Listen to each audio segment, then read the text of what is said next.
ሁሉም ነገር እንዳላችሁ አስቡ። ገንዘብ፣ ክብር፣ ጥሩ ቤተሰብ፣ ደስ የሚል ህይወት።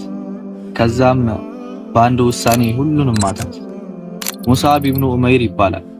በመካ ከነበሩ ባለጸጋ ወጣቶች መካከል አንዱ ነበር። ምርጥ ልብሶችን ይለብስ ነበር። በድሎት ህይወቱም ምክንያት በርካታ ሰዎች ያደንቁት ነበር። ነገር ግን እስልምና ሲቀበል ሁሉም ነገር ተቀየረ። ቤተሰቦቹ ጀርባቸውን ሰጡት። ሁሉንም ነገር ከለከሉት። ሀብቱን፣ ምቾቱን፣ ሁሉንም ነጠቁት። ያ በቅንጦት ህይወቱ ይታወቅ የነበረው ወጣት አሁን ምንም በሌለው ሁኔታ መኖር ጀመረ። ነገር ግን ወደ ኋላ አልተመለሰም። ይልቁንም ይበልጥ ጠነከረ። እስልምናንም እንዳስተምር ወደ መዲና ተላከ። በሱም ምክንያት በርካታ ሰዎች እስልምናን ተቀበሉ።